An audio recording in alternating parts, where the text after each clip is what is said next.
So the payment didn't stay where you thought it would. And a lot of people expected the number to feel more stable once the decision was actually made, once maybe the offer was actually accepted, once the rate was locked, once the keys were finally in hand, because that is usually how major financial decisions are supposed to work. You calculate the cost, you commit, and then the number becomes predictable. But housing has not been behaving that way lately. Even when prices soften a little, the monthly number still doesn't feel safe. And a home listed nearly at $400,000 can still produce a payment close to $2,000 a month before taxes, insurance, maintenance, or repairs even enter the picture.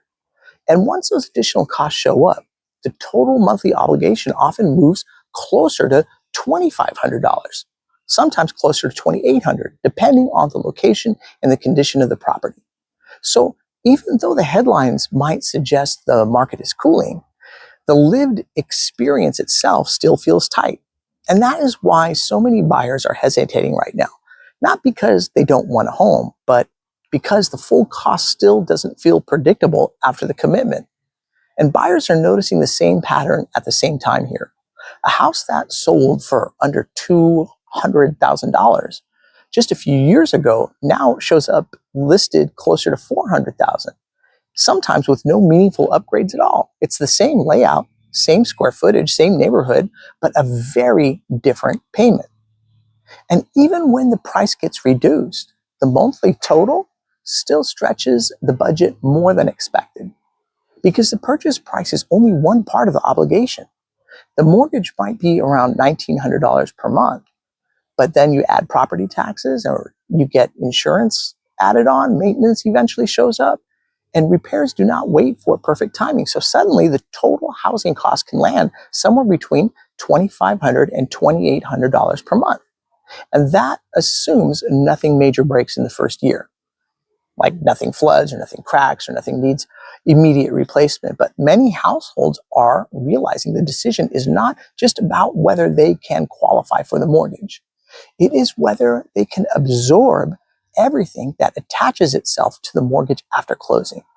And that is a very different calculation than the one most people expect when they first start looking. Mortgage rates play a big role here. A 1% increase in rates can reduce purchasing power by about 10%. That means a buyer who could afford a $500,000 home at 6% may only qualify for something closer to $450,000 at 7%. So the budget changes quickly, even though the buyer did not change their income. But the sticker price does not always adjust immediately. So the household feels the squeeze first. Then another layer appears. Taxes often adjust after purchase. Insurance premiums can rise unexpectedly. Escrow estimates can change once actual bills arrive. Maintenance costs rarely introduce themselves politely. And a roof does not wait for market stability. An HVAC system does not check interest rate forecasts. Water heaters do not coordinate with refinance windows. Owning a home can feel a little like locking in the base ticket price for a flight, only to discover the baggage fee, the seat, and the timing fee appear later. The commitment is fixed. The total cost continues introducing itself. And many homeowners only fully see this after the first year. So when the first full cycle of bills arrive, that is often when the original monthly estimate starts feeling less than certain. And this is where the pressure starts feeling personal, because the buyer made a careful decision. They ran the numbers, they checked their budget, they qualified, they chose a monthly payment that felt manageable based on what they knew at the time. But after closing, several cost layers operate outside the household's control. Insurance can reprice, property taxes can reassess, HOA dues can increase like they always do. Maintenance timing can surprise, and repair costs rarely ask permission. And refinancing may not be available when you expect it, especially if the rates stay elevated. So even if the purchase price looks slightly better than it did during peak frenzy, the monthly obligation can still feel incredibly unstable. And this creates a strange situation where the market can cool, but the household still feels exposed. Even a modest rate increase of 0.25% can remove more than 1 million potential buyers from qualification range. That means fewer buyers feel confident stepping in, even when listings start sitting longer. So the surface story says prices may be easing, but underneath that, many households still feel like the total cost can move after the decision is already locked. And that's where all this hesitation comes from. Not fear of owning a home, but uncertainty about the long-term payment. Because once buyers recognize the moving parts, the behavior changes. Some delay buying, some keep renting longer, some underbid, hoping the seller adjusts expectations. Some widen their search area, some consider smaller homes, and some pause entirely, waiting to see whether the monthly payment becomes easier to absorb relative to income. And right now, the average household income needed to comfortably qualify for a typical home is over $100,000 per year. And many households fall short of that threshold, especially when other living costs are already high. Every other expense is pulling from the same paycheck at the same time. I mean, groceries cost more than they used to. Insurance costs more than it used to. Gas costs more than it used to. Childcare, healthcare, utilities, nothing else really got cheaper while housing got more expensive. So the housing decision doesn't happen in isolation. It happens while everything else is already pressing on the budget.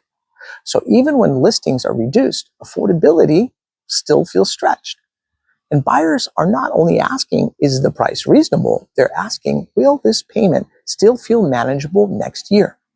Will taxes stay close to the estimate? Will insurance remain stable? Will maintenance wait until savings rebuild?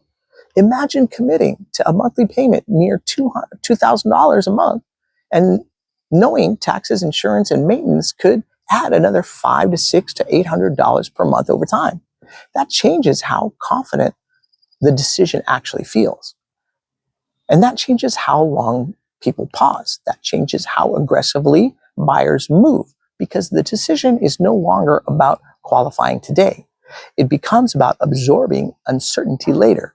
And hesitation, it increases. The market begins to feel slower and homes take longer to sell. Listings sit. Price reductions appear more frequently, but often not enough to fully restore affordability relative to income. And some sellers hold firm because they purchased when rates were lower. Selling would mean accepting a higher payment somewhere else, even if the home sells. The replacement cost would be worse.